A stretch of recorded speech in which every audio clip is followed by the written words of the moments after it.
Get ready for the ultimate journey of transformation and growth. Welcome to Season 2 of the Ironman Empowerment Podcast. I am your host, Dr. Lincoln Bryan, alongside a dynamic team of co-hosts, Pastor Clive Atkinson, Bishop Hopeton Morris, and Elder Edmund Muir. Together, we'll dive into the toughest topics, share inspiring stories, and provide practical advice to help you become the best version of yourself. From overcoming obstacles to achieving greatness, the Ironman Empowerment Podcast is your ultimate source of motivation, inspiration, and empowerment. So gear up and join the movement. Tune in to Season 2 of the Ironman Empowerment Podcast. This and every Saturday at 8 a.m. Mountain Standard Time, 10 a.m. Eastern Standard Time, right here on HGG Radio. The Ironman Empowerment Podcast. We're not just talk, we're informative.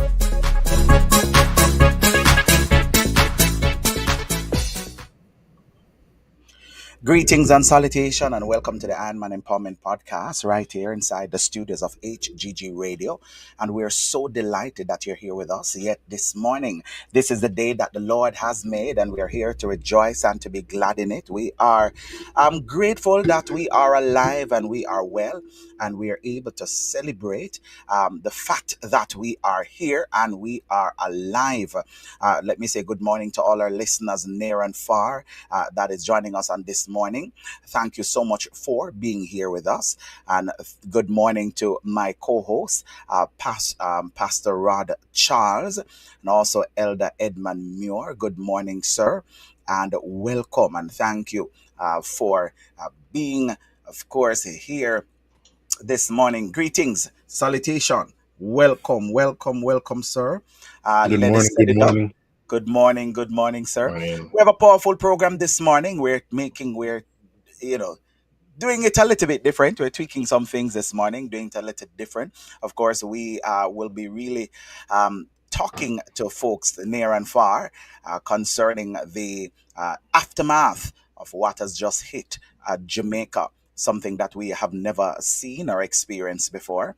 And so we want to talk about it. We want to talk to persons on the ground to understand, to get a better understanding as to what is happening.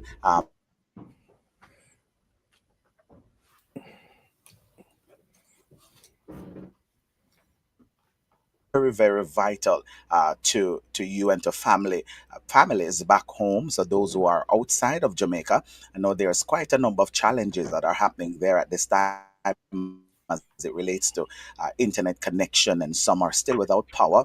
And so we want everyone that is online, that is tuning in from outside of Jamaica, or even in Kingston. Kingston is not so damaged. There are other parts that have electricity. Please share the information with your family, with your friends, and so they too can be a part of what's happening, of what's going on, and the information they can have.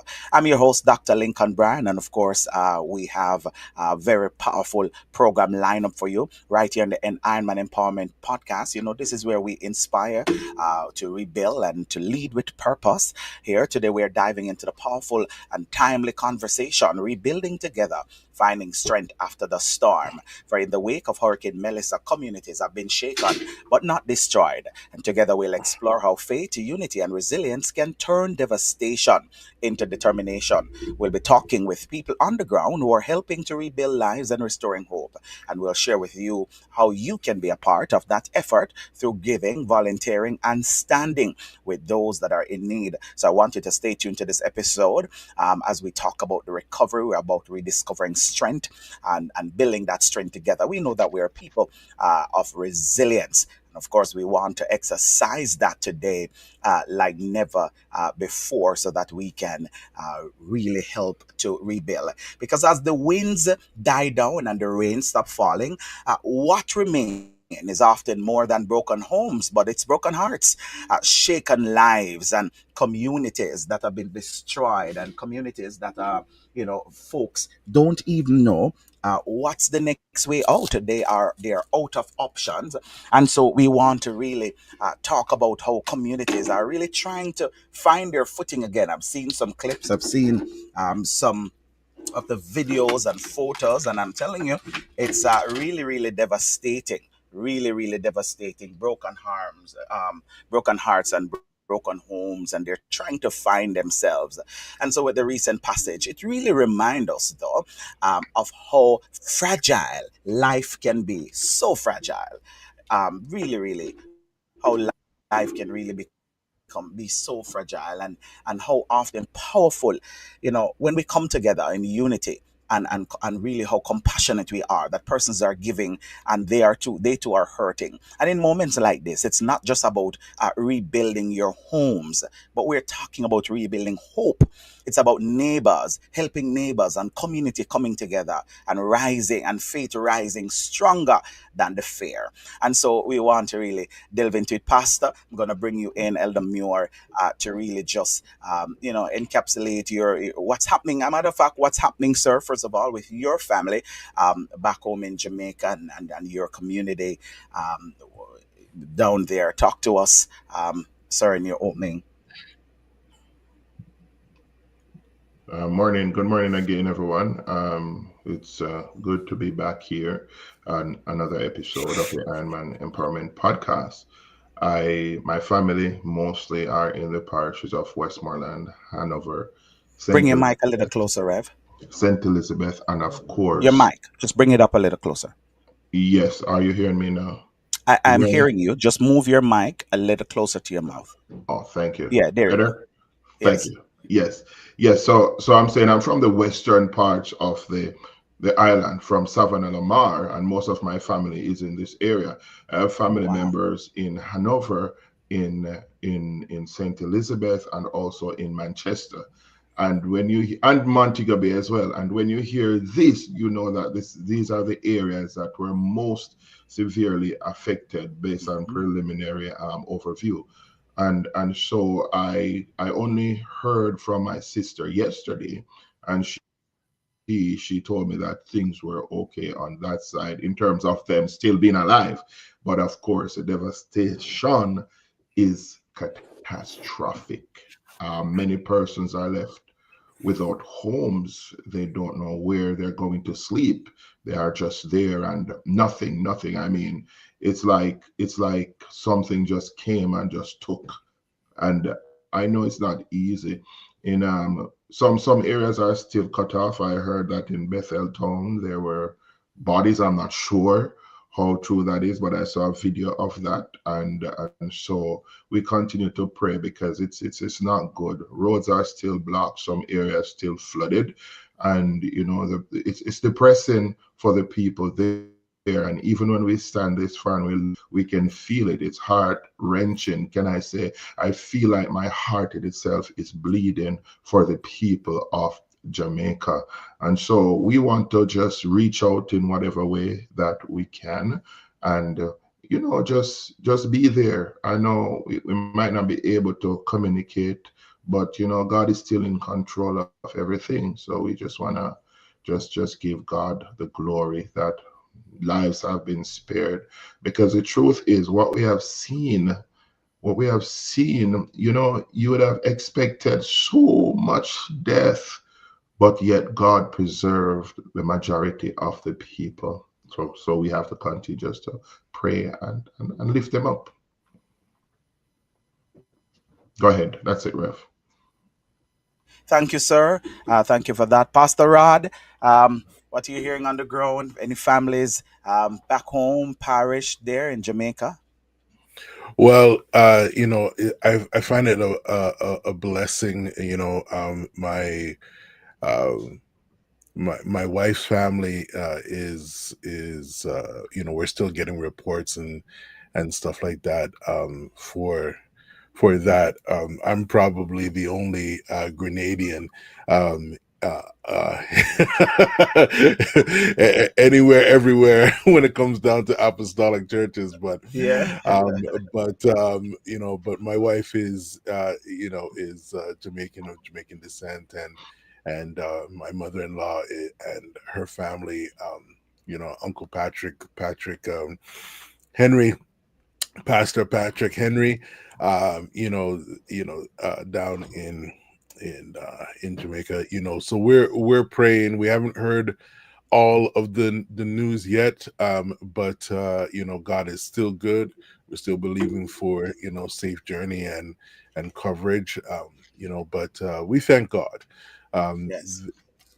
I'm still I'm still old enough to remember, even here in Alberta, they call it Black Friday, when a tornado touched down in one of the most vulnerable parts of the city, and which is, a different type of, weather aspect. But the thing about rebuilding is that when hope is at the beginning and in the middle, and you exercise your faith in order for you to push through. I believe that the resiliency of the island and of the people will pull them through, and they'll be able to rebuild in such a beautiful way and manner. I believe that God has his hand on Jamaica, and I believe that there is a special blessing that is right over the horizon. So we're praying. Amen.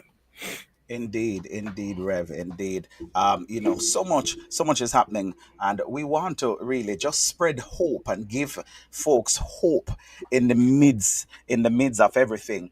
I've happened to see the video of the Prime Minister, and we'll be sharing a lot with you on this morning, doing an aerial tour of St. Elizabeth's Savannah Lamar. We just call it Sav Lamar, just to be on the safe, of course. And the level of devastation.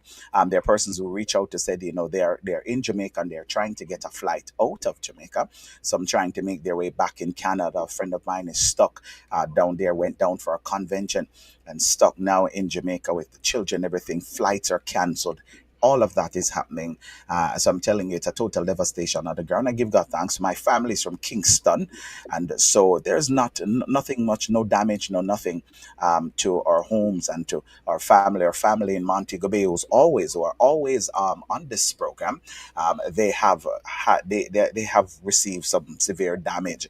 In fact, my cousin was telling me that she had her windows all taped and board up. We learned that to prevent the shaking from the glass, and she had it all plyboard in front, and the glasses were the windows were just smashing inside the house because the wind was yet so heavy, and the vibration just had the glass just shattering. So inside the house, even with the plywood in front, it was just the glass was just shattering. The winds were very, very high as they're receiving down there in the western part of the island. So a lot has been going on, and we just want to say to stay safe to everyone that is there, and to your family. And we're just praying.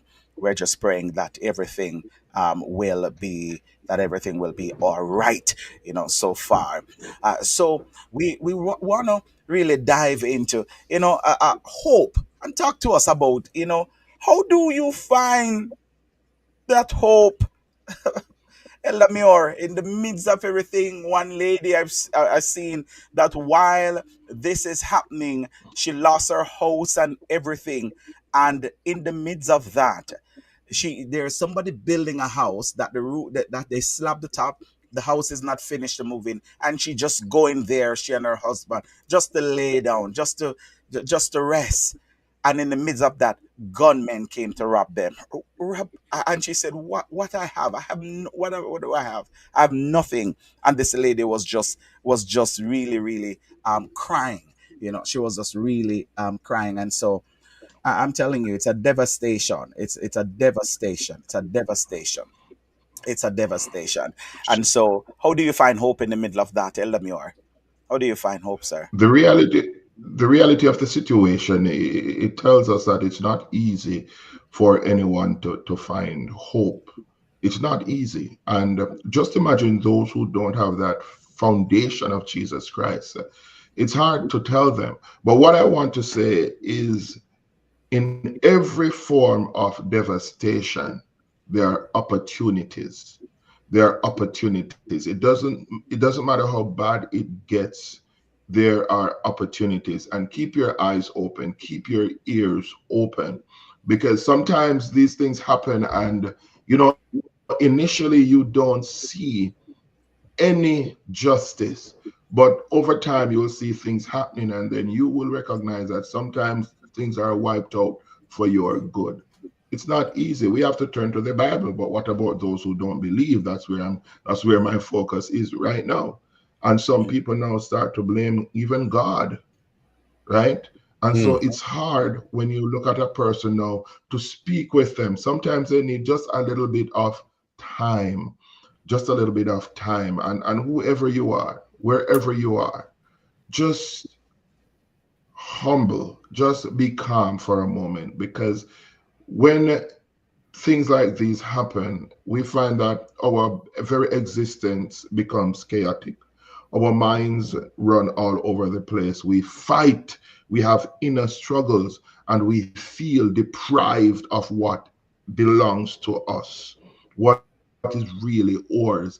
And so it plunges us into a state of depression. And we don't want to get to that state because we are now looking at how to rebuild. But if you're depressed, your thought processes will not be the same. You're not able to think clearly. And in times like these, we need to be able to have clear thoughts so we know exactly what to do. In other words, the Bible tells us that my people are destroyed because of lack of knowledge. We also know that without vision, we will perish as well. And so we want to have that clear mind so we can see the vision. We can see ways and means of rising and moving above. And can I tell you this as well? You mentioned something just now, Dr. Brian, and I feel that to the core because in times of loss, and then still persons coming to steal from you. It's devastating. It really is, and words cannot express how sad that situation really is. But on the flip side, I saw a clip with this nurse, with Dr. Nurse, I'm not sure, but she was delivering babies for days during after the hurricane, and her roof was blown off. And that is resilience. When you think about giving in the midst of you not having, just give. Each one help one. And this is how we're going to rise above what we're doing. If we focus on us, we might not accomplish much. But if we unite together slowly but surely, we will accomplish much. So I want to say this morning that whatever it is that you're going through in terms of effects of this hurricane, just know that with time things will be better. Hold it out. You may feel as if there is just no further to go. The thoughts of giving up, the thoughts of suicide, but giving up now is not an option. There are help is coming from many different angles. You have to be there to know what you may be qualified for or where things are that you can get. Maybe some zinc, some boards, because help is coming in, some food. We need to be focused because we'll need things like water and clean drinking water and supplies. So we need to be encouraged. It may seem like it's everlasting, but it's not. Just hold on and God will bring you through this one. Amen. Thank you. God bless you, Rev. We're showing image at this time of Black River in Jamaica and the devastation, what Black River used to look like and what it looked like after the hurricane, a total wipeout. They are reporting ground zero in Jamaica at this time. And so we want to share with you. We'll be sharing quite a number of information, clips, and views with you as we go through. I want to invite who is joining us on the program right now, dear friend and brother, Antoine Lodge. He's photojournalist with the Gleaner Company in Jamaica. And so he'll be coming through and really giving us some information, what's happening on the ground. Welcome, Sir Lodge. Thank you so much for being with us here on the Ironman Empowerment Podcast. Good morning. Greetings, good morning, one and all. Thank you for having me firstly, Dr. Brian. Yes, I've been on the ground. I've been in Trelawney, Montego Bay, and Falmouth, and I will be going to Westmoreland this morning. And I must say that seeing the situation firsthand, it's not Looking on social media and seeing the images and the footages, it doesn't do any justice. However, when you're in person, when you're actually seeing the devastation yesterday, while we were walking through the Black River Square, I felt as though I was in Gaza or Haiti. It felt as though it was a situation that I've always seen on television or you're watching some documentary. The infrastructure was completely destroyed. The road was completely destroyed. I've seen some buildings, some old buildings that were built by with building blocks, etc. You can see where they were completely torn down. Um, in the Black River Square, everything was washed out. You can see that the waters and the wind um, wiped through the town. It's complete devastation. And as I said, seeing it online and hearing it from someone is not as effective. You'll have to be there to see the extent of the damage. Driving through Holland Bamboo, which was once a scenic view, all you're seeing is torn down bamboo. There's no sight of greenery there. Everything is just brown and dust. You're seeing people walking, they're mud. You're seeing dry mud on them, they're dirty. The people, you'll have to be there to completely understand the extent of the devastation. So how are the people reacting though? What's the vibe? What are you feeling coming from the people? Quite frankly, there's a high sense of optimism in the people. I remember one thing that stood out to me, like yesterday while we were driving in middle quarters, we saw a man seated on the road with what appears to be the remains of his house and his family. And, we're in the Gleaner vehicle, he waved his hand to us and he was like, we still have life, Once we not lose our life, we not lose nothing. So there's a sense of optimism and hope that is still coming from the people.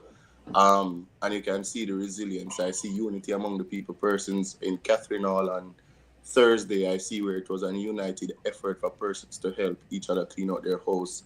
So one person is starting from the back, then the entire community is cleaning this house and they're moving to other houses.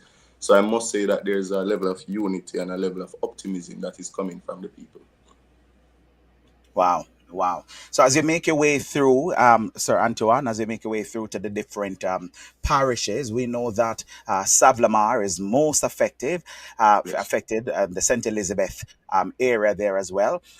yes. Talk to us about the different, in those different community, Westmoreland and so forth. What are some of the devastation in terms of road and infrastructure and rebuilding and so forth from your lands? Yes. So one of the things I haven't been to Savlamar as yet. I'm actually heading there this morning. However, I I'm remember getting a when we were walking. feedback. I'm I'm not sorry. sure. Are you hearing me better now? Yeah. Wow. Are you still hearing me? Yeah, we're hearing you. Go ahead Oh, until Dr. okay. Brand comes back on So screen. what I was saying, I haven't been to Westmoreland as yet. I should be headed there after this interview. However, when you're driving through Savlamar, not Savlamar, Saint Elizabeth, one of the things like everywhere that once was a spot or once was either a shop, a wholesale, or anything. It's just wood. It's just woods on the floor, or the structure completely devastated on the floor. You're seeing zinc. Driving through Santa Cruz yesterday, the entire road is just mud. So on the side of the road, you can see that there was the tractor cleared the way and pushed the thing to the side of the mud. There are some communities that when you drive in or you drive through, you will smell the bodies because the authorities are unable to access the communities just yet. So you can smell smell the bodies in the communities. Um, you can hear the ambulance, but as I said, what you will see, I remember driving from St. Anne to Montego Bay, right throughout the communities, what you will hear is hammers going and chainsaws, and you'll hear people, they might try run a boat or they're just trying to build. So in spite of the devastation and the hard hit that the western side of Jamaica has gotten, I must say that I still see some form of effort.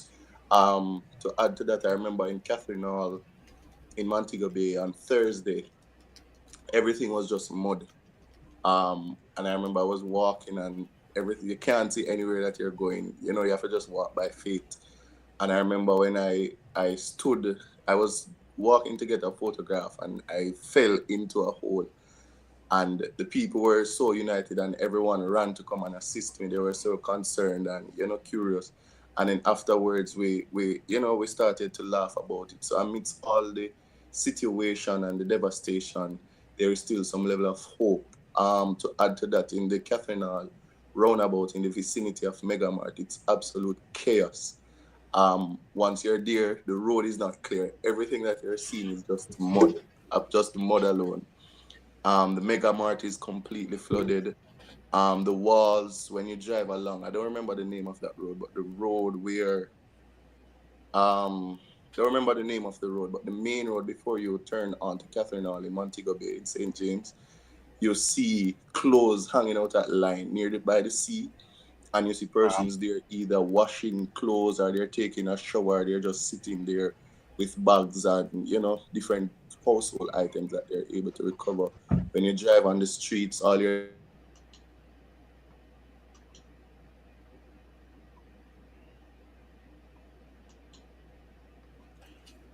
That's Howard Cook Boulevard there.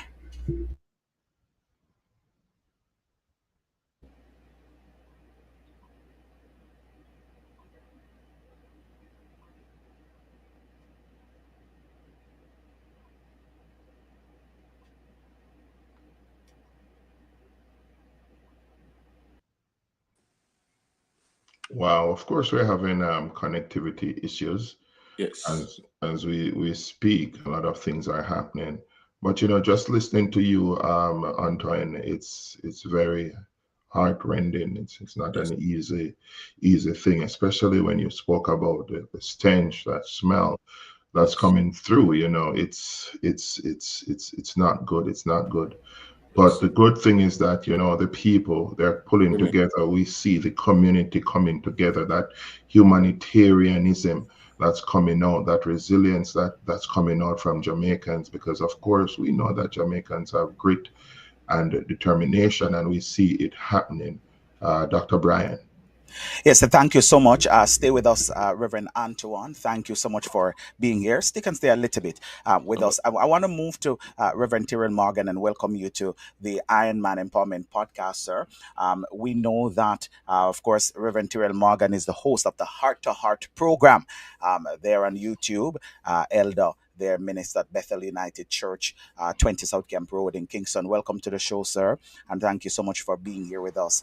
Reverend Morgan, we know there are some relief efforts in which you are mobilizing and trying to put together for those who are underground, those who are in Jamaica and Kingston and least affected area, and even those who are overseas, that they can play their part in assisting. I wanted to talk to us, sir, about what you are currently working on, what you're putting together. How can we help?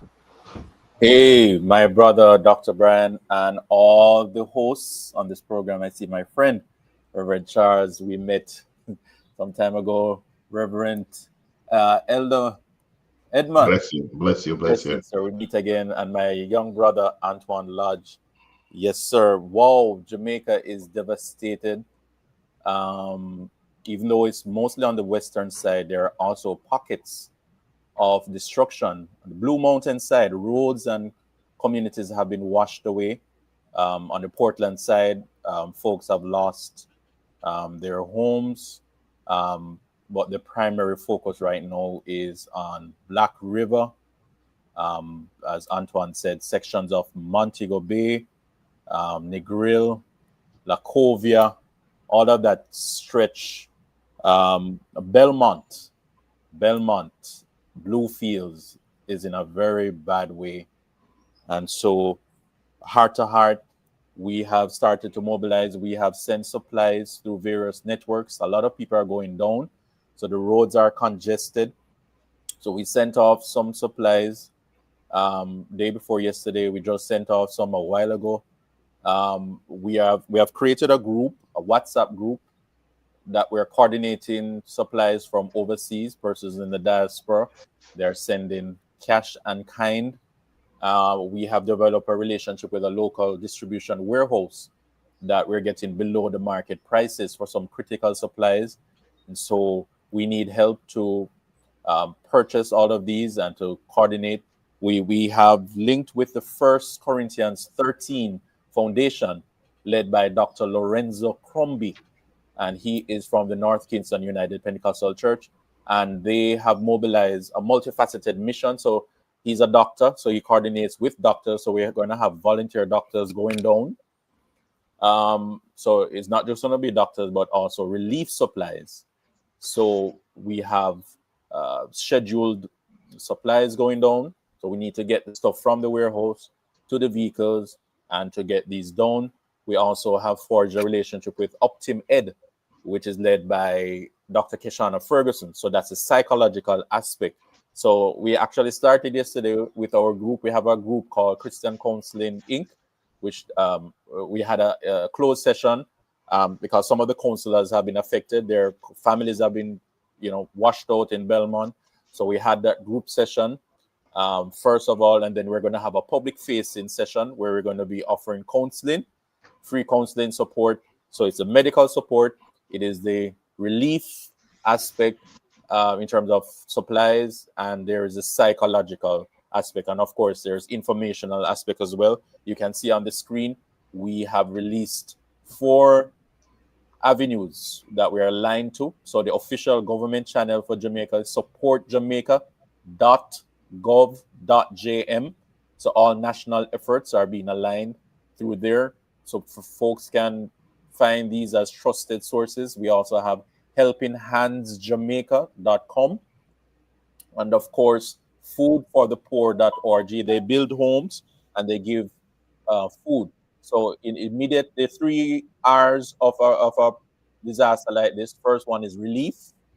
Second one is recovery of critical resources such as water, light, connectivity, and then of course rebuilding, the third R. So food for the poor will get involved there. I just saw a note from my bishop. You see the 4th link there from the Bethel United Church of Jesus Christ. Almost $500,000 worth of supplies are en route as we speak down to the St. Elizabeth area, because some of our churches have been totally destroyed. Bethel Hounslow, Bethel Darliston in Westmoreland, a number of others, UPC Church in Black River, Bishop Archer, totally wiped out. Wow. And so help is needed. Relief first, then of course recovery. So folks can see it there. If folks can't see it on the screen, they can WhatsApp me. I'll add them to the group. If they have cash kind, I will direct them to trusted ways to give. So I'm going to give my WhatsApp number, Doc. That's okay? Sure. Go right ahead, sir. 876-517-1530. So folks can WhatsApp me. I'll add you to our group, and you can be a part of this effort. It's gonna need a sustained effort, Doc. It's not just gonna be a 9-day wonder, as we say in Jamaica. This is total destruction on the southwest coast. Total. Rev, can you go ahead and repeat your WhatsApp number again, sir? 876-517-1530. 1530. Thank you so much, sir. Thank you for that. So that's the WhatsApp number running on your screen. It's 876-517-1530. So connect with Reverend Tyrell Morgan. And of course, this is how you can help and you can make a difference. Touch base with him. Find out what you can do from your end. So for those who are listening to us near and far, from those who are overseas, those are in Jamaica, those are in the Caribbean and the diaspora, please reach out. There's so much information available. And we also just want to point out to everyone that there's only one official website, because Reverend Morgan, the scammers are out, and I've seen so much. And so we want to bring awareness to that. The scammers are out. The only official website is supportjamaica.gov.jm. Anything else are scammers. All right. So any other site that try to mimic, because I saw some people trying to mimic this one. Some leave the dot before Jamaica and do support Jamaica Gov. That one is a scam. So please, verify. We want to make sure that your money is going into the right places and all your efforts. All right. So thank you so much, Reverend Morgan, for being here with us on the Ironman Empowerment Podcast, sir. Thank you, thank you. And I trust that you and your family are well on your side of things. I learned in St. Elizabeth almost every roof is gone. I was at a church recently, and I'm grateful that they told us that everything is all right with the roof untouchable. Didn't move, didn't shake. So we give God thanks. How is things before you go with your family, and of course your family right throughout the country? Yes. Well, immediately we are good, just mentally vicariously living out this experience with others. My extended family, my mother, they have no power in Manchester, but they are alive and well. Thank God. The roof, we changed the roof from zinc to concrete. So, Yes, so I was saying that to help a somebody lot. yesterday, yes, yes, we need to, after in the recovery restoration period, we need to look at the policy nationally to for construction, but that's a long-term thing. Right now, we need relief and then recovery. And then recovery. Thank you so much. When we are going to take a quick break, when we come back, we'll be talking to Councillor, PNP Councillor of the Maroon Town Division of St. James, Councillor Anthony Swaby. So stay right here with us on HGG Radio. We'll be right back. And thank you so much for joining us, Reverend Morgan.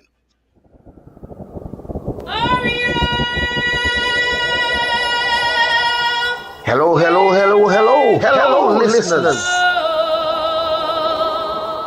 This is Pastor Liston England inviting you to come and let's dive into the truth. Join me every Sunday at 3 p.m. Mountain Standard Time, 5 p.m. Eastern Standard Time for the Truth Be Told podcast on HGG Radio, where we're taking you to higher ground. We'll be taking a look at biblical eschatology, exploring the promise of the rapture and what it means for you. Tune in to gain a deeper understanding of where we are in world history and how close we'll be to the coming of Jesus Christ. Don't you miss it. Sundays at 3 p.m. Mountain Standard Time, 5 p.m. Eastern Standard Time, only on HGG Radio.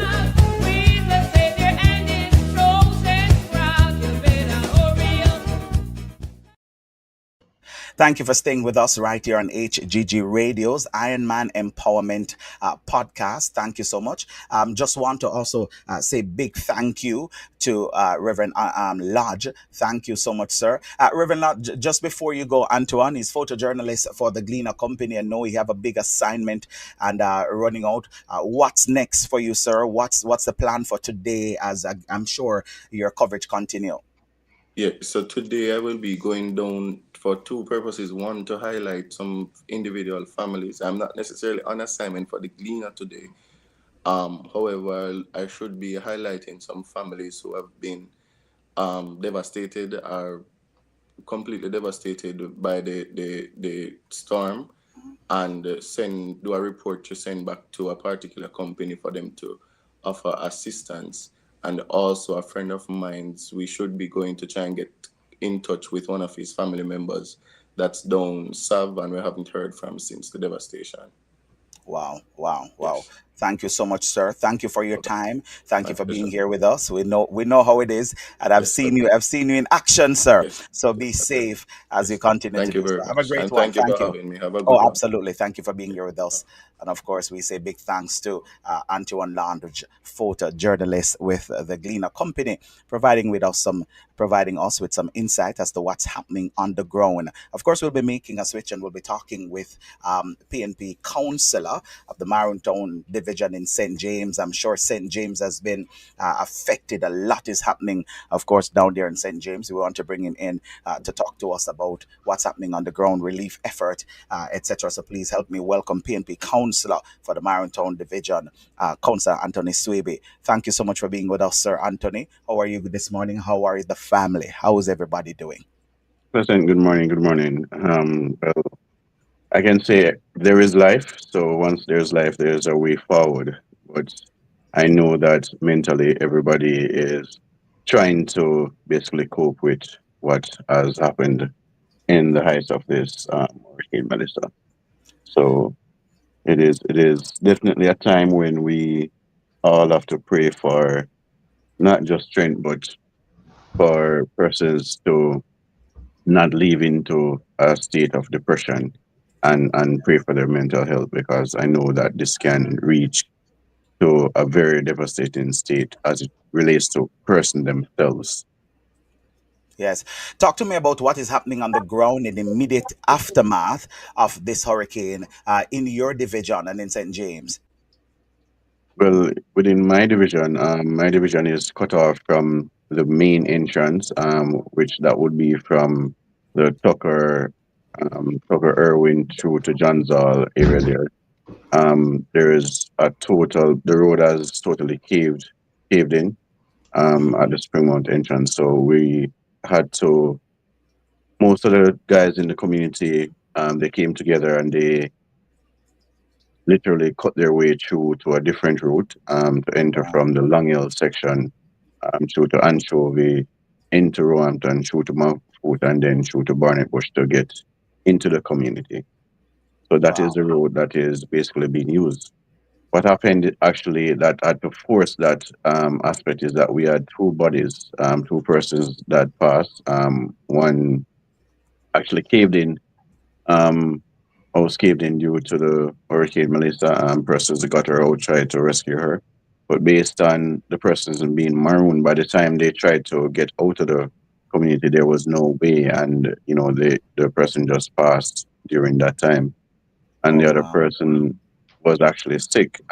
Was an elder person was actually sick, and from what I'm hearing, it's like from fright or heart attack that they. So those persons were there for probably 2 days before, 2 to 3 days before being able to exit the community. Wow, wow, before they're able to move them to the ground. Because I'm hearing that on the ground, sir, and I must tell you, I understand the devastation that's happening in your community. So you're saying there's some roads that have been cut off, and persons are pretty much creating roads just to move around and get in the community. What is the atmosphere that is happening down there now? What stuck out to you the most when you start to walk the community and see the level of devastation? Well, majority of it was from photos, but I can tell you, knowing what the community is and even seeing my own home in a level of disrepair was a bit Wow, heart wrenching for me. So it is no normal feeling. I've never got this level of emotional apart from somebody close to me passing. So it is something that leaves me wondering, and just a sense of trying to find out how am I going to help these people within the Orantown division, because that's where the heart is right now, is trying to find aid. And even as we speak, there are some persons who are from the community but have moved abroad and lived outside of the community that are coming in this morning or this afternoon thereabout with some 150 packages to assist with the community. devast. But I must Yes, must go ahead. add must add also that majority of our shelters that were eared for emergency shelters were deemed not suitable after a while because they lost roofing, and Melissa was just a different kind of storm for us. Wow. Wow, wow. So your home has been affected by the storm, you're saying. So you have a lot of damages, you're saying? Yes. Wow, talk to us about um what you're seeing. What's the extent of the damage? So the extent of the damage is losing the furniture, because what happened, it was a shingles roof, and what happened, Hurricane Melissa actually lift off that, went underneath the veranda and into the house. So while there's still some of the shingles, it was able to go through the veranda grill and come up. So it tore off all the drywall from the veranda and then enter into the ceiling and back down into the house. So Hmm. Hmm. yeah, it is something that we've never seen this multitude. It was almost like a hurricane with a tornado. Wow. Wow, wow, wow, wow. I mean, this is really, really, really tough. So just to give those some update in St. James, I have some updated information for those in South St. James road access update. And of course, they're saying that the roads that are now clear, you can travel safely through Long Hill and Chovy, Roehampton, Mafuta, Barnet, Bush, Springfield, and Maroon, and to Maroon Town. So Maroon Town division, your street is now clear in Maroon Town. Which road we still have access to, or the ones that are blocked currently down there in St. James? So the one that are blocked is the one from Springfield going through to Johns Hall. That road is not possible at this time. It's totally blocked off. Those roads are still impossible. I'm also Yeah. hearing learning rather, that we should avoid White Sand, Shortwood, Stonehenge, Catadupa. We have some family up there in Catadupa, and Retrieve, Mount Horeb, and Mazeland and Spring Mount. Any update from those areas so far, sir? No, there is no. Well, Springmount will not be a no fix. I'm looking at Springmount probably in January, February there, because that's gonna take a lot of engineering work to come in and see how they're gonna create a different route to resurface that main road. So even the officers, the police station is stationed right below where that breakaway is. So they will have to travel all the way back to Montego Bay and then come all the way around through another community to actually get back. So they have to travel back to Montego Bay, travel to Long Hill, and then come around through to Anchovy to get back into Town. So they're not even able to assist in any aid. And we've even had some level of looting, but there's really nobody there to even assist with controlling that level of looting that is going on. But what I can say is that the spirit of the Maroons coming together is a beautiful picture, and they're really coming together with the absence of some that has chosen to do otherwise in terms of the looting. There are so many that are committed to bringing back the community, and they've been out there day and night just cutting down trees, clearing roadways, and even lifting light posts out of the way just to ensure that there can be a smooth commute throughout the community. So, the resilience of the Maroons, the community there, I definitely have to applaud them and what they've been doing. Sir, Councillor Swaby, one listener, one of our viewers are asking, what is happening between Montego Bay and St. Elizabeth in terms of passage? Is there any blockage? Is the road clear from Montego Bay to St. Elizabeth community at this time? Well, what I can tell her is that we are working to work our way up to Eldersley and those places. So we will definitely be able to go to Magati there. So, my division doesn't really stem all the way, but we will try to make way for persons to exit to be able to go to the other communities to check on their families there. So we're working on that aspect of it. Right. Currently, for most of the street, is this impossible by vehicle? Because I've seen some clip, and there are persons who are walking for miles just to get from one point to the next. Some are saying it's bike route only. What is happening for the majority of your community and to the extension in St. James? Our road, the road that we've taken now on Long Hill, it's a singular lane traffic coming up from Montego Bay. It's a single lane traffic, but within the space of my foot and stuff like that. Once it's just to clear all the debris, and you will be able to have a smooth two-way traffic from there. I know that up in the Niagara area, going up to Magati and those places, there are some breakaways there that I've heard of that will lead to a singular lane traffic as well. So, it's right across the division. It's a catastrophe, and it's only going to take faith and strength and unity to really bring back the community to the level where it was. Where it was. Thank you so much. Elamior, you have a question for Councillor Swaby?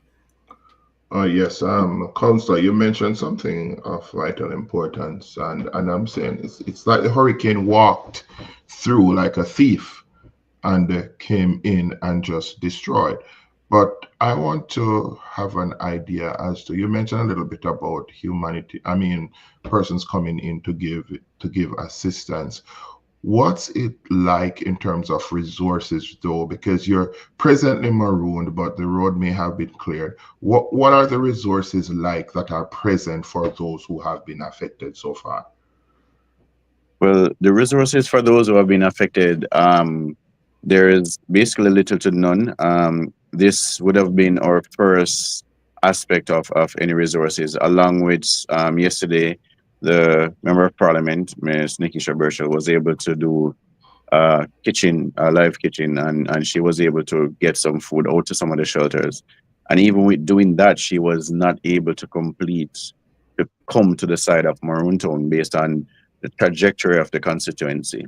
So it still left us there without being tended to in full. So we're still looking forward for whatever assistance that can come in. We are without any kind of medical assistance. We had one person that was actually having a contraction, and we had to pay quite a hefty sum to actually get that person out of the community to get to Montego Bay to have her child delivered, because nobody is moving without a cost at this point, and there is no means of way to get petrol, because going to the clinics is like iPhone sending out their newest model of iPhone, and you've seen that line in New York long all the way. That's how the gas stations are. It's like you have to make an appointment. You have to be there from as early as 4 o'clock to line up there to actually get petroleum. Because I'm hopefully by today into Monday, the petroleum company will open and start doing more distribution to the gas stations, because that's also an issue that they had as well, that the petroleum company was not fully open and doing distribution. So I know that by today into Monday, that should be resolved. Okay, that's good. A follow up to that as well. What are the different ways that persons can safeguard themselves? I know it's a little far-fetched to even say that, because many people, they don't even have where to lay their heads properly. But safeguarding yourself now. And also, has there been any incidents of theft or further vandalism apart from what has happened in the hurricane? Talk to us. Yes, there has been some mischievous persons within our community. While we stand to be a community united, there are still some persons that choose to do otherwise, which has on a few shopkeepers that had their supplies, all of their supplies has been deleted because their roof were lifted, and persons went in, they took their 3 fridges, took out all their supplies. Another shop as well that lost their display cooler, a small hostel within the community that was also looted just the same. So what is simply going to happen now is, if we do not get supplies, the people within that space are going to be totally in a drought for food, because the farthest point that you can get food right now is going all the way to St. Anne's. That is where persons actually have to be driving to get some kind of food source, because in terms of Montego Bay has been mileage, depleted. in terms of mileage, there are persons that might not understand like what distance you're talking about from where you are to St. Anne's. Can you just give us an average or an estimate of the distance that you'll have to go to get some food? So basically, that's roughly 175 kilometers from Maroon Town to 180 thereabout. Wow. Just to get some food. Councillor Swaby, I saw that some relief has started to come in from the US. I saw that their medical team has come in, and recovery team from the US, also from Venezuela. There's a plane that landed yesterday with relief effort. Has anything started trickling yet down to St. James Division? Are you seeing any of those relief coming yet into your division? No, I've not seen any of that come to our end. I'm not sure if St. Elizabeth might have been made a priority at this point, but no such efforts have been given to us within the community from what I've been hearing mostly. What are the plans for today as you move forward, sir?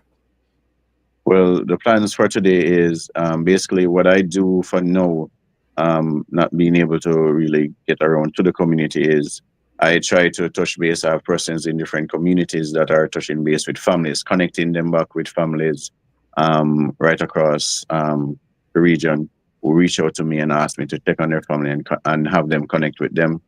There are certain central points within the community that still have Wi-Fi, or some persons that have Starlink that will ask them to go there and speak to your family, being able to speak to your family. And I'm also getting resources to try to have a Starlink at my office, so that I can have persons come there to have some level of connectivity with the rest of the world. With the rest of their family. Wow. So it's about today, it's about trying to just connect folks with their family members. There's still a lot of wires I'm seeing down electrical pole, internet connectivity, connection. And so I know, so what in terms of electricity, as parts of St. James start to get back some form of electricity? Well, if it as it would be more like in the Montego Bay area, but not in the Upper St. James communities. Or, for instance, I can tell you that Southern St. James has no electricity. Okay. Wow. Wow. Well, can I jump in here? Yes, give him the last so he can run. Yes, I'm from South Lamar. That's where the majority of my family is, and for the most part, everything is devastated. Everything is just gone, right? Have you been able to reach out to like counselors across the country, and any feedback, anything like that? Well, basically, it's the same. We have a caucus group that we are part, and most of what I'm getting is that they haven't gotten any aid. Well, majority of the councillors in the Western region are basically crying out for some sort of relief. I got a message this morning from one of my staff that I used to work with at Royalton that's they're basically asking me to reach out to somebody to let them know that they're in deep need of some sort of assistance or anything, because they've been marooned and not seen any kind of movement or anything. There is the only person they say that they've seen is the JPS within their space. And when they spoke to them, they said that they were going to the Negril end to try to see what they can do from that end up. Okay, from where you're at, I know you're at a disadvantage place right now in terms of future prospects, but what does recovery of losses look like? Is there a time frame?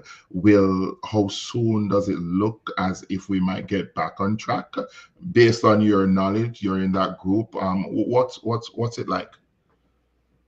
Well, based on what I'm seeing in our EOC group, which is our Emergency Operations Center, I've not seen any effort as to any deadline or any much efforts to say that, we'll be up and ready by X or we'll be starting on this community. So I'm still looking out to see when we'll be getting some of those information or updates from those agencies.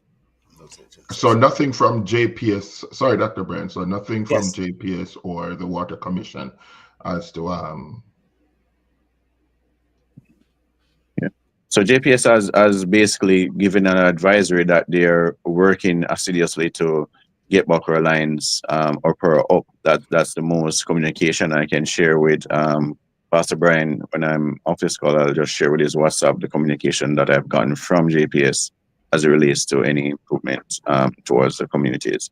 But I can tell you, with what I'm seeing in Marrontown, every street that you go onto, there is at least 5 poles that are down.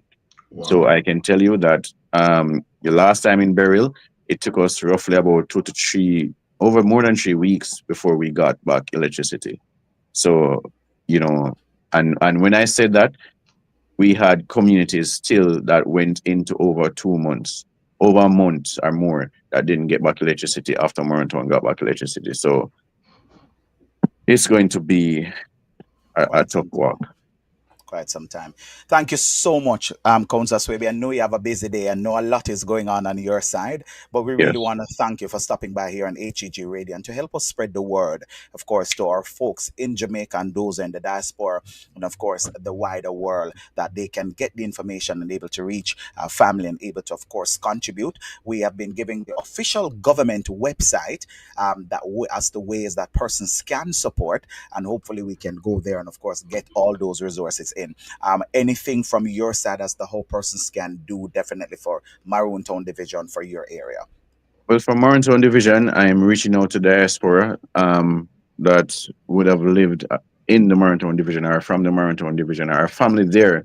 That one of the main things, while we understand that giving to central government will serve a more wider space, we also want those families to come together and probably form something to come in, because The rebuilding process is not going to just be about the food aspect. But if there's carpenters out there, if there's builders out there, if there's persons out there that can contribute to materials, to helping those with a less fortunate aspect that have totally lost, or their homes have totally been depleted, to just come in and give their support. If it's applied it that they can purchase, if it's a pound of nail, whatever it is, those are some of the kind of contributions I'm looking for my community to really get it back to where it needs to be. Thank you so much, sir. How can persons reach your office if they deem they need to make connection with you to offer some support? How can they reach out to you, sir? Well, they can reach me on WhatsApp through 420-1421. That's 876. 420 Yes. 1421. Yes. All right, so they can reach out to you via WhatsApp. Of course, you can assist with that. So thank you so much. Anything else you want to share before you go, sir? No, it's a pleasure for you guys having me here, and I really appreciate it. And Of course. continue doing what you're doing to spread the word across this world, to get in whatever aid it is to help us in Jamaica. Absolutely. Thank you for being here with us on the Ironman Empowerment Podcast, sir. There we have it. We've been talking with Councillor Anthony Swaby of the Maroon Town Division in St. James. And of course, the way that you can help, you can reach him at 876-420-1421. Of course, the number again is 876-420-1421. And of course, this is the way how you can help. So you can get in touch with Councillor Swaby directly. And of course, you can, he said, we're looking for carpenters, we're looking for builders, anybody that he can get, of course, to come in and to assist and to provide some aid for those that are in the community. Really, really need that. We need that to start happening. So thank you, everyone. Thank you so much for listening and for being here. Gentlemen, it's a lot. It's a lot that is happening. It is. It is. Just to debrief from everything that we are hearing on the ground. Your And thoughts. that's important, Doc. Is that we have spoken recently about a lot of mental health issues and how we as a people are able to combat depression, and that's the theme that I keep on hearing from our individuals who are on the ground, is making sure that we do come against the spirit of depression with a very focused and intentional thought pattern. And I understand that in the face of adversity, the church has a way of galvanizing individuals to move towards their faith and to make sure that they understand that God is for them and not against them. So it's important for us to really get this to get this right in and to make sure that even because there is the danger that folks will see the church as just someone who says, see, if you not live right, this is what happens, but we want to be the voice of reason and hope and optimism, and I'm encouraged to know that there are folks on the ground who are very level-headed, and thank God for this podcast this morning that gives us an insight and also very specific action items, for moving forward. A lot of times there's always this big speculation and what we can do, and everybody's hopping from one foot to another as to what it is. So I thank you, Doc, for being very focused and targeted to make sure, even to the fact that if people do have the ability. I just spoke to one of our seniors, that basically she snowbirds into Jamaica during the winter months, and I was so worried. I just actually caught up with her this morning, because she usually stops off in Toronto, at her family there, and then moves on to Jamaica. And we just finally got a hold of her this morning. She called back and said, I haven't even make it to Jamaica yet. I'm still in Toronto. I'm going Oh, next week. wow. So we're just so relieved. Shout out to Sister Verona Marshall. God bless you, ma'am. We're just so relieved that she's okay, and God has spared her. So just keep on doing what you're doing, Doc. It's Yes, sir. amazing to have that to get rid of the speculatives and all of I heard this, I heard that, so it's important for us the church and church folks to be the voice of reason. God bless. Yeah. Absolutely. And just to get that information on the ground from credible sources and persons that are on the ground who are actually Amen. doing the work. So I just got some information from Councillor Swaby regarding the Jamaica Public Service. And we just want to remind folks, because I know a lot of persons, especially in the diaspora, where our radio station is here in Canada, and we have listeners from all over the world. And so we just want to provide some information. Oh, I would be remiss to all my listeners in Antigua. A happy Independence Day to you. So happy Independence Day to all our listeners in Antigua. Shalom. God bless you all. And thank you so much for being here with us, of course, week after week on the podcast. For the Jamaica Public Service, just in case you're wondering and trying to reach your family, there's still a lot of persons without electricity in the country. Councillor Swaby have sent me some information from the Jamaica Public Service just so that you can understand how they're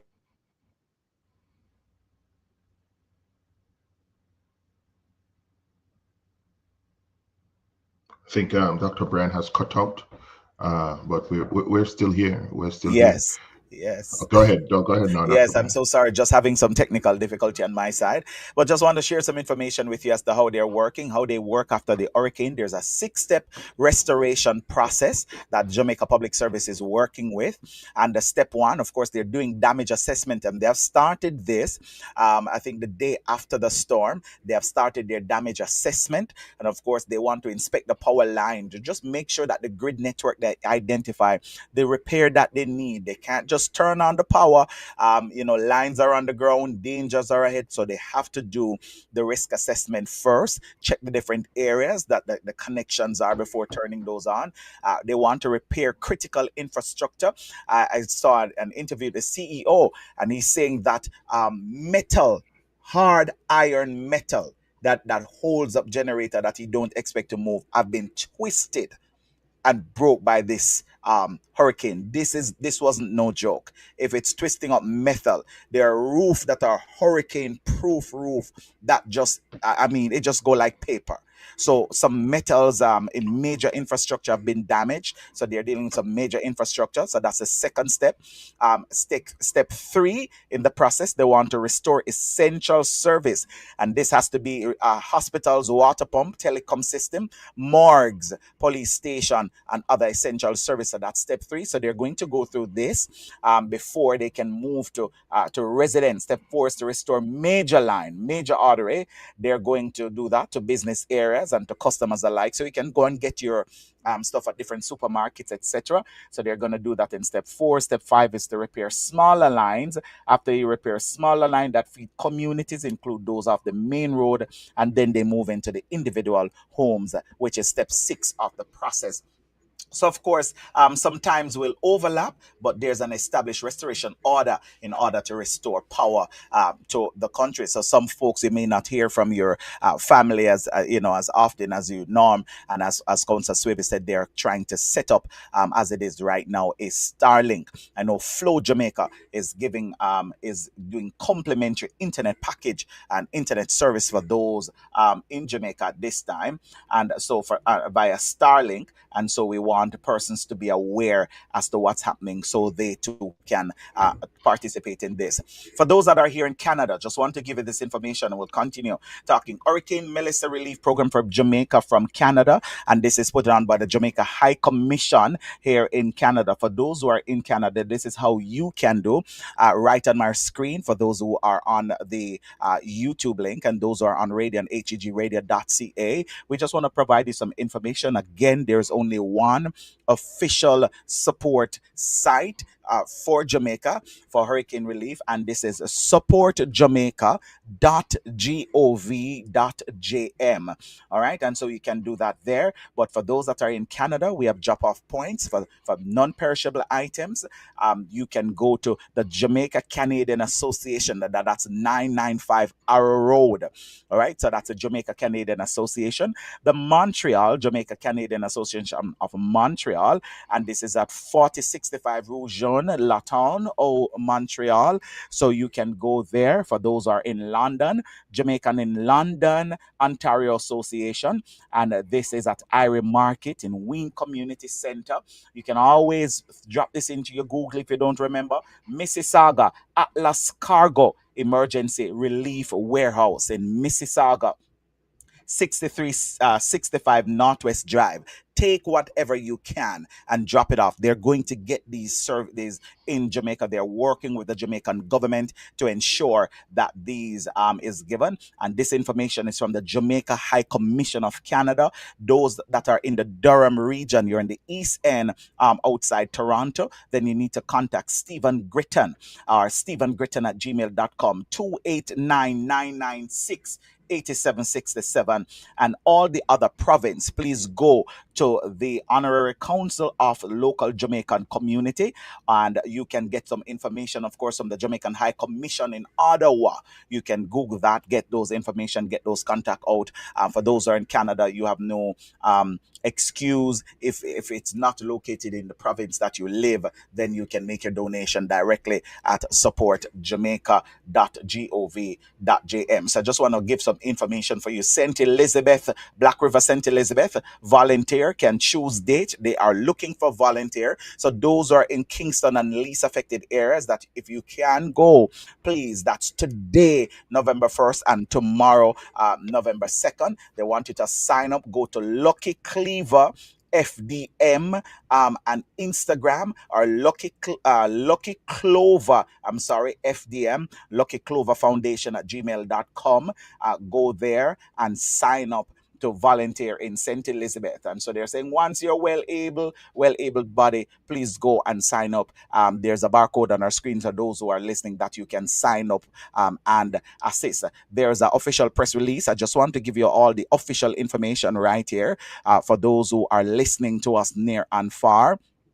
Regarding the airport, somebody asked a question. I know Montego Bay Airport was only open for repatriated flight, and it was just for a small window. Most persons have been diverted to Kingston, and they're also using the Ian Fleming Airport in St. Mary, and these are only being used, the St. Mary just for repatriated flight. Kingston Airport, I believe, in short order will restore flight for incoming and outgoing. But of course, they were using Kingston to offset those who are in Montego Bay. So they're shuttling tourists and so forth from those affected area, shuttling them to Kingston and trying to get them out of the country before they resume to start getting those flights. So we just want to let those know.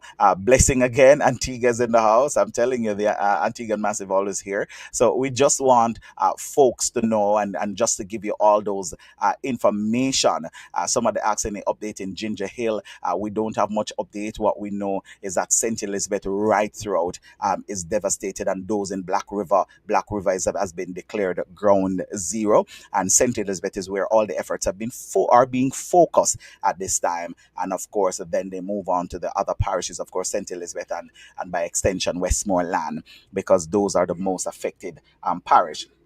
Those who have shipped items to Jamaica are shipping item. The Jamaica Custom Agency, this is a press release. The government of Jamaica suspend import duty and GCT on hurricane relief items. So those who are shipping stuff at this time, they're removing those tax and everything off. Those are items that will deemed necessary for the recovery relief, critical relief supplies, including food and clothing and toiletries to assist affected individuals individuals, communities, and families. So for those who ship a food barrel in Jamaica or to Jamaica, the GCT will not be counted. And so this, during the approved relief period, importers, whether individual or organization, will not be required to pay import duty or GCT on these designated items. Please note, however, that all applicable fee and charges, including environmental levy, standard compliance fee, and custom administrative fee, will remain applicable. The suspension become effective on October 29, 2025, and this will expire on November 28, 2025. Items imported before October 29 will not qualify for these suspension or the relief items. So, in other words, if you ship your barrel before October 29, they will not remove the tax. Of course, it will be on the transcript there.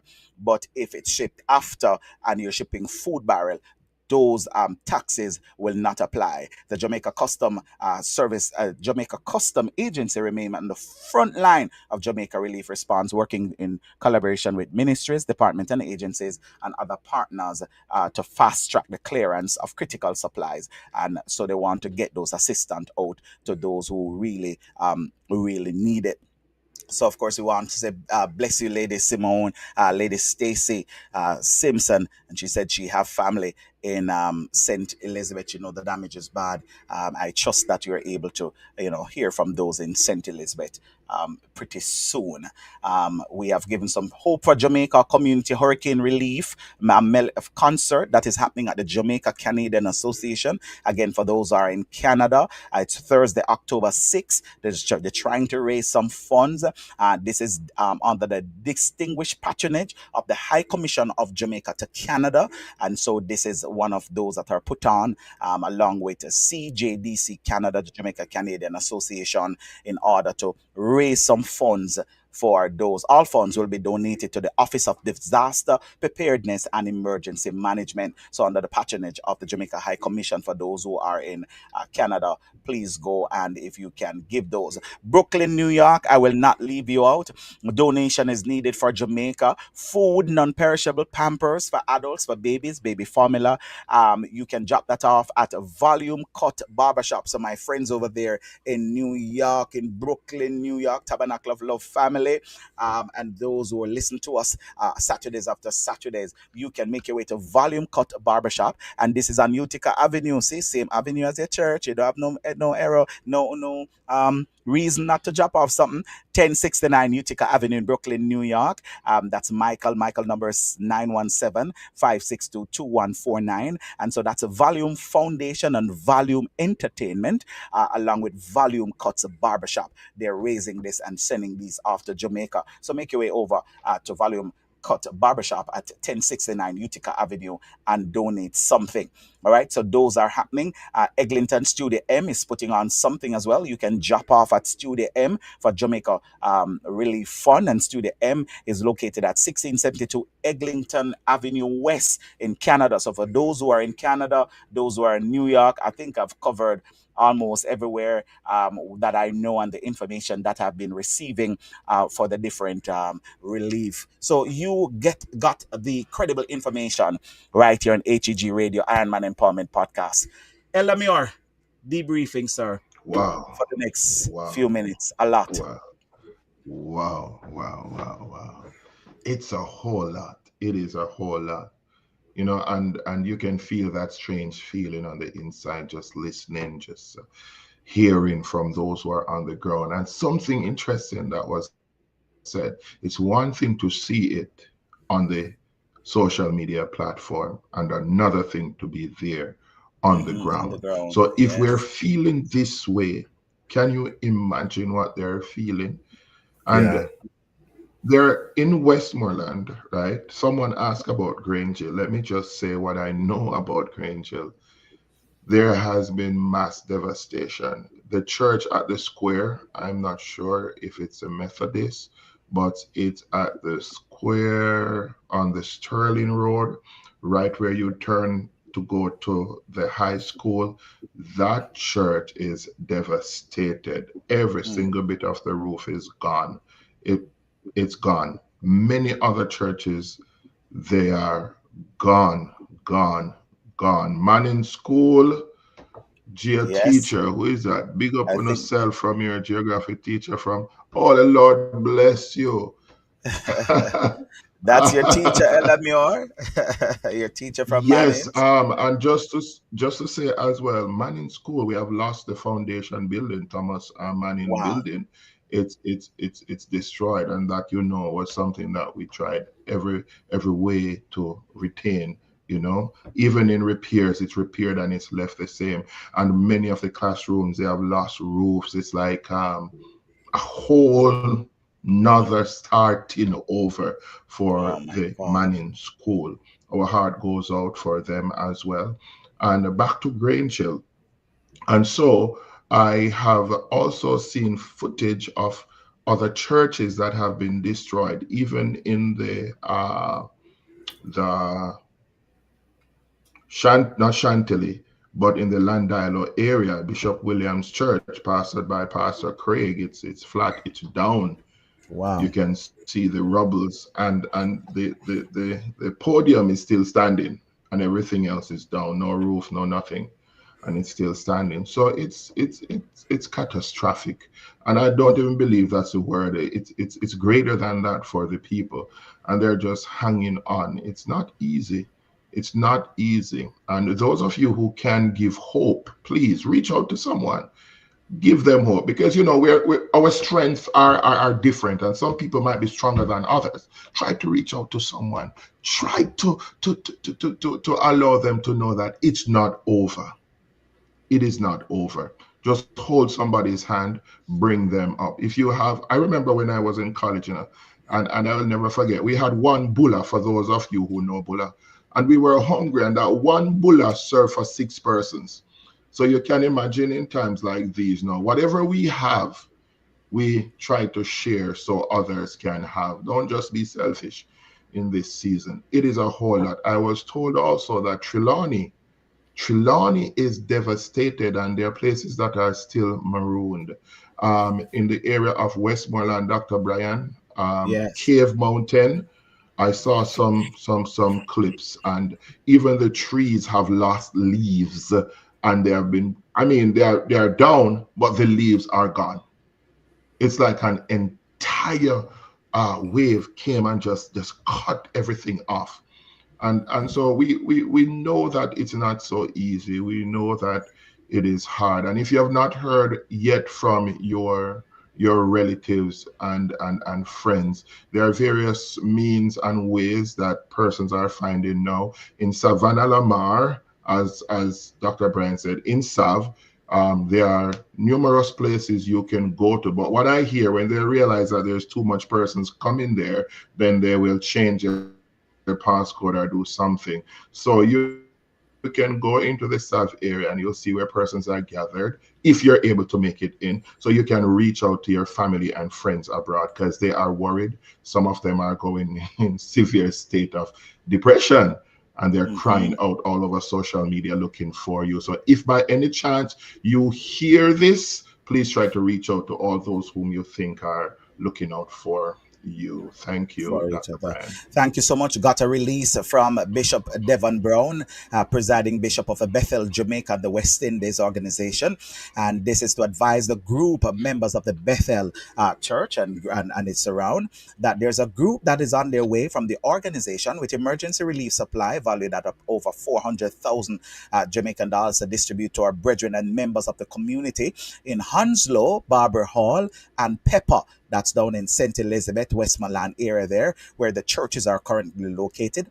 These areas were severely affected by the passage of the Category 5 hurricane on Tuesday. He said another group with supplies as well is on standby to move into Darliston tomorrow, if that is accessible. They want to get there as soon as possible. And so he asks that we continue to pray for the safe journey for those representatives who are heading into those areas. Of course, these are some of the areas are impassable by vehicle. Some you have to go on foot. But of course, from the organization level, he said it is our intention to make weekly trips with relief supply for the next few weeks, as long as it takes. Bethel organization will respond and of course he will be sharing some images and so forth as to what's happening in the community. So churches and organizations are responding to this Coming as best together, as yeah. they can. They're coming together, and we're seeing this. We're seeing that with Jamaica, that tenacity, that coming together, that the little that they have, everybody's trying to share, and everybody's trying to do their little in, at this time. It's really a tough time. It's really a tough time. But one of the greatest thing is that when we can come together, we see greater when we all come together. And I most want to extend my deepest condolences to the Prospect Shiloh Apostolic Church. Of course, they've lost their pastor, very lovely man. I was with him in August. A pastor, Armando Simpson. That's Pastor Simpson has made his transition from time to eternity on Wednesday, October 29, 2025. And of course, we know the pain that his immediate church family is feeling at this time, and later arrangement will be made. That's Pastor Elder Armando Simpson. Very, very lovely man. The pastor of Prospect Shiloh Apostolic Church down there in St. Elizabeth. I'm telling you, I was just with him there. I was preaching in St. Elizabeth, and we had a good conversation afterwards. He has made his transition. Don't know what's around it, but we ask that you continue to pray for the Shiloh organization, and of course, for Shiloh St. Elizabeth. Yes, sir. Dr. Brian, just yesterday I learned also that Bishop Smith from Mount Carey in St. James, he suffered a heart attack yesterday, I believe, and it's a painful one.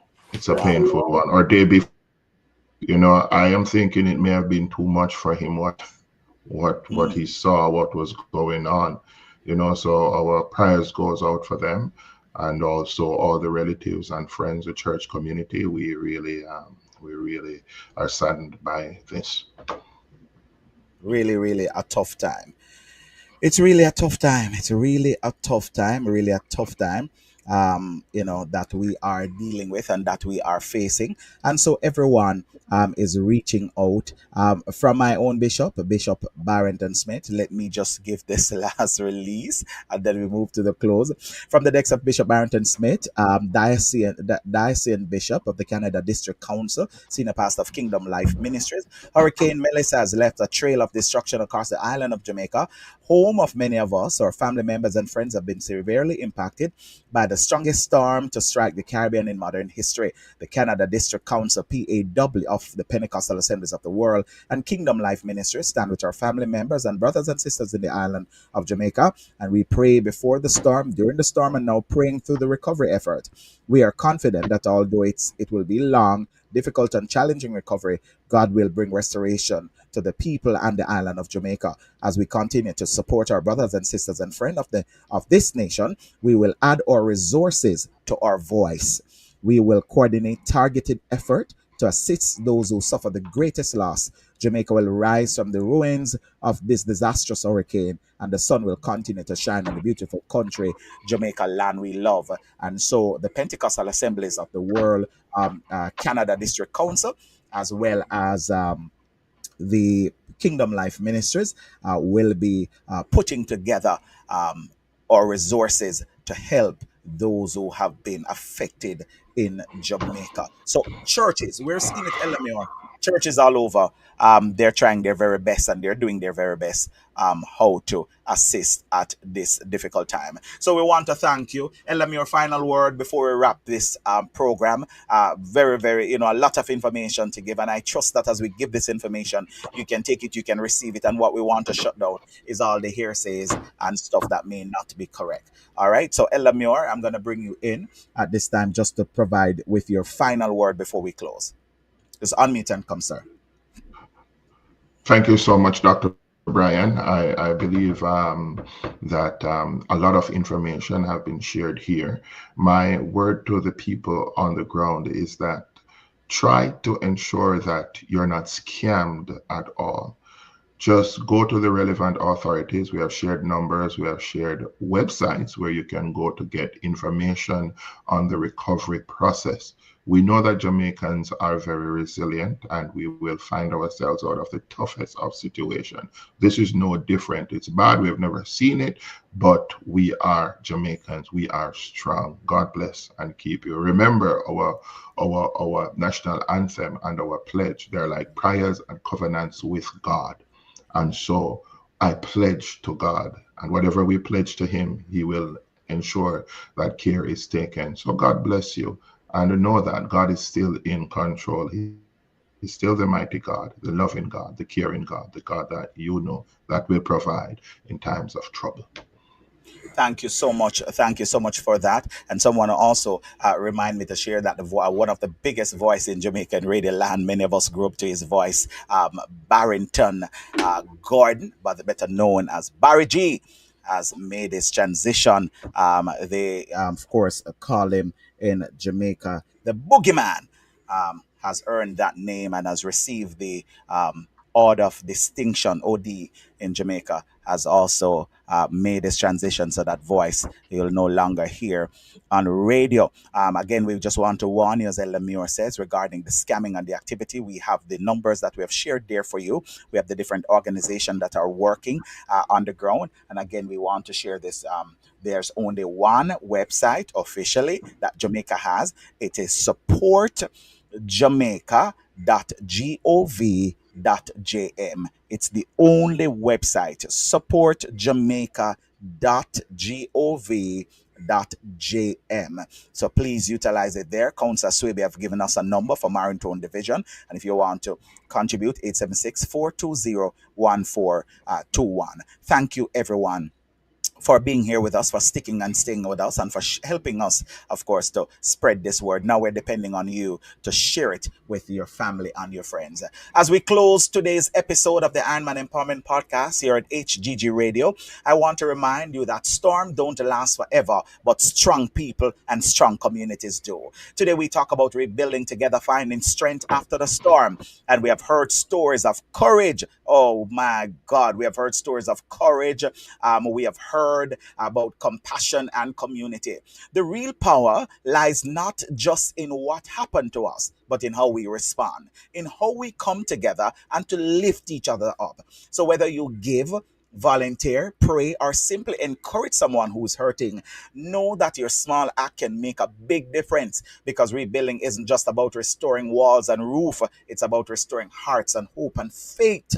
So I'm your host, Dr. Lincoln Bryan, and we want to thank you for being here with us on yet another empowering episode and conversation on the Ironman Empowerment Podcast. Thanks to Elder Edmund Muir, Pastor Rodney, Councillor Anthony Swaby, Minister Tyrell Morgan, and of course, photojournalist of the Gleaner Company, Antoine Lodge, for stopping by and for sharing this insightful information with us.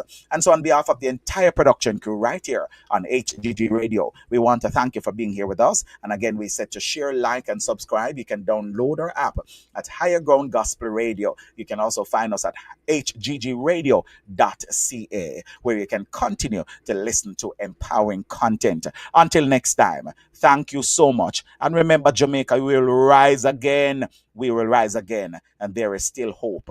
Jamaica, land we love. Thank you and take care. Until next week, goodbye and thank you. Yes, somebody said Falmouth is devastated.